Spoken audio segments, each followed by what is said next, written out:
All right, I'm very excited to talk with our fifth place finisher from Survivor 44. Lauren, how are you? Hey, I'm doing so well. Super excited. Came off just an incredible final episode and banger of a season, Banger so season, as Matt Blankenship said. right. And we thought it was gonna be Kane. I definitely was like, this is something that Kane said. So that was like the amazing thing of the night, figuring out that it was Matt. Yes, the banger of the season. Okay. All right. So let me start off with you had a really great exit from the episode last night, and I feel like that the show really highlighted you at the final five vote. What's been the reaction to your final round in the game? Man, my reaction just watching it back, it was a great, a special moment for me to just like share more of my story with the world, for people to connect with me and for me to connect with others. But then also like it sucked. It definitely sucked watching it back. And like I can hear myself like the whole time I'm watching it at the watch party and I'm like, Lauren, shut up, stop talking, because I feel like I was like giving myself away. Like I still had like a chance there. But the Yeah. speech for sure, like I knew I was going home. I really felt it and I didn't find an idol. So Yeah. So how frustrating was that when they show you then how close the idol was? it's so frustrating because it's like, you're looking for it everywhere, and that island is so small. So there's only certain places you can look. And they say, like, look for something unique, out of the ordinary. So you're looking in the trees. There's one like unique tree on that island that I mainly looked in. But this idol was like on a twig, like just hanging above us, and Yeah. nobody saw it. In the So past, in the new era, the players had been given like a clue or a puzzle to solve to find an advantage. Was there any sort of clue to the location of the idol? not that I know of. And Hmm. not that we've talked about. So Yeah, I don't think so. And they didn't show anything. So no, I think it was just us go in for it. finding it by luck. Yeah, Yeah. full tilt boogie. Yeah. Right. So did you feel like that there was any sort of a plan? I know that you said that you felt like that people weren't really talking to you, but do you feel like was there any sort of thing that like a name that got said, whether it was the plan against Jam Jam or anything that you felt like that might have been getting some traction at the final five? Yeah, I definitely thought that GM Sam was getting some traction. I talked to Carolyn, and I hadn't really been working with Carolyn, but I felt that at that moment, since we were going into the finals, that she would like break loose from Tika. I knew for sure she wouldn't break loose from Carson, and Carson had one immunity. But I tried to get Jam just because I knew how social he was, so amazing of a player he was. But tried to get them on board, Heidi and Carolyn, while they went to the reward, but it didn't work out that way. Okay. Going back to at the final six, how big of a surprise was it to then not have Carson and Jam Jam vote with you? Or were you not really expecting it to go that way at the final six? Oh man, at the final six, like that was heartbreaking because they didn't really show it, but I felt like I worked very closely with Carson from the very beginning, like when he came onto Ratu, like when he got onto the beach, they showed him going to Matthew, but Carson came to me and was like, hey, like Jamie has this idol, let's work together. Like he was relating with me on like religion, like shows on TV, like talking about my family, all these great things. So I really thought that I was, if I were to say like my main alliances, it would have been Carson and then also like the Ratu members. So Hmm. I was very shocked, and then that's when I was just like pissed at Carson Yeah. because like you love He him, said you weren't and talking to him. no, no, I didn't talk to him at all, and like I couldn't even look at him because Yeah. he's so sweet and he's so kind. But then like now it was coming out and everything was coming out into the open, but it was too late. Yeah. So from what I understand about the season, that the Ratu people felt very good with Carson, and Jam Jam seemed to have a good relationship with Jamie, and we saw a little bit last week of this group of four. What was it like watching the episode to see how Carson specifically really had been keeping that Tika loyalty? Man, it was like a dagger in my heart. I told him, I was like, "You were the secret villain.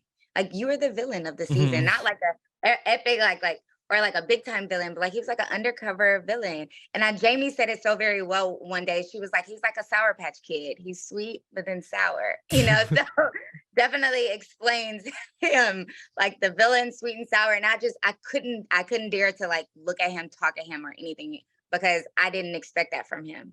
Okay, so you were a member of the jury, and I really thought that you were somebody that your vote was kind of hard to figure out ahead of time where you were going to go. How did you ultimately arrive at Jam Jam being your vote? Yeah. So from like what we just talked about, like I worked very closely with Carson and then also with Jam. And so we already had that social connection and I kind of knew Jam's game. He was just very social, made great relationships and just so genuine as you saw like him throughout the game and in his confessionals. With Carolyn, I loved her. We connected as moms. But I didn't work very closely with her. She was very strategic, it's brilliant, but behind the scenes. And so we didn't really see that. And I didn't see a lot of her pre-merge game. So at the final tribal, I really was just waiting for her to little articulate it a little bit more so I can understand it. And then with Heidi, I also Hmm. related with her so much. She had that bomb move at the end, getting Carson out. But I still felt that Jam overall was able to manage his social relationships in a better way and move throughout the game a little bit more strategically than everyone else, from what Okay. I could see. Okay.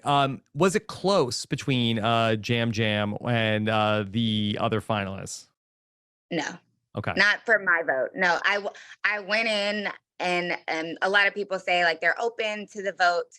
But to be honest, I went in thinking Jam and I was like, this is who I'm going to choose. And it's going to be really hard to sway me. Hmm. Okay. Can you talk a little bit more about the final seven? I know that there was a lot of discussion in the Survivor world about Yeah, the decision to stick with the Tikas and then not go with Danny and Heidi. Can you talk a right. little bit more about the decision that you and Jamie made at the final seven? Yeah, to vote Heidi.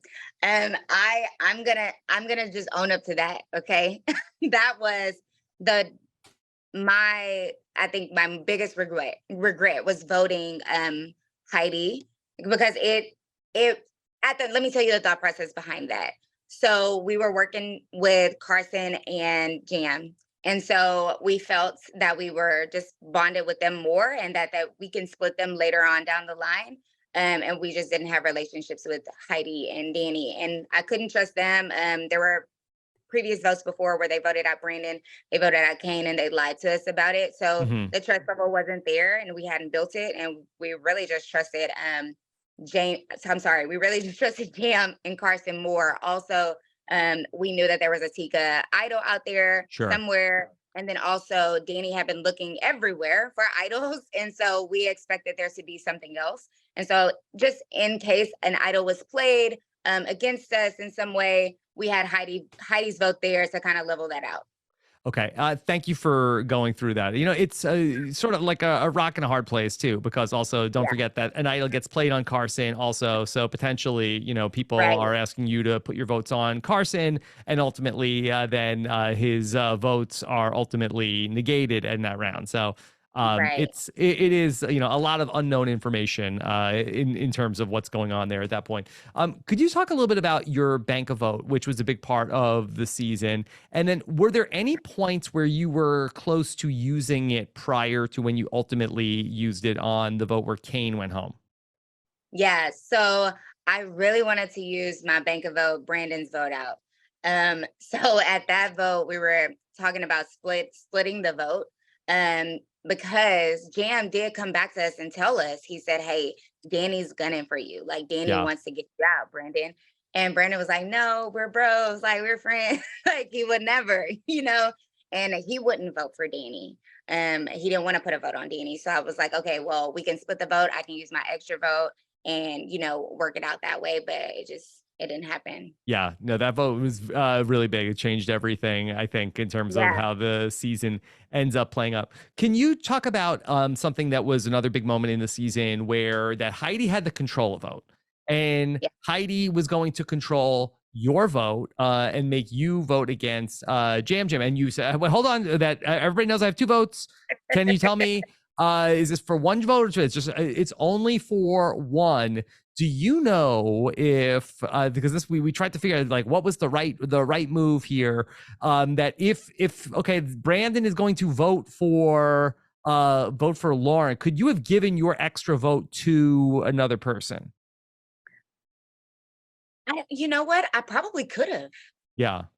That hadn't even crossed my mind Okay. at all. Well, it took us like 5 days to come up with that. So, What because did y'all come up with? Like, what would y'all have done? yeah, that well, real quick, that if Heidi wanted to hurt Ratu, if the vote ends up with you being one of the people in the tie, then you can't revote on the tie. So then basically Right. your extra vote wouldn't be able to come into play. But I talked to Heidi. That's not even what Heidi wanted to do in that round. So Yeah. okay, yes, Yeah. all right. And I know you are on a very tight schedule and need to run, but you know I did hear that you had gotten some good news today. Yes. Yes. Okay. So I was surprised by Sia. She I does was that. to talk to Sia, like, and she awarded me with a prize of 15K Yeah. untaxed, which is a blessing. Oh, that's nice. Yeah, I know. So I don't have to worry about that. Yeah. But just like such a blessing for her. Like I was just taken aback just because she worked so hard for that, herself. And to give something that she worked so hard for to me, like this is a blessing, and it shows her character and just like who she is as a person. So I felt very honored to receive that from her. Like tears are coming to my eyes right now. So like thank you so much, Sia, again. She's been busy for today. that. Yeah. All right. Well, Lauren, really great to catch up with you. All the best outside of the show, and hope to keep in touch. Okay. Thank you. Thank All you right. so Take care, much. Lauren. Okay. Okay, Bye. bye.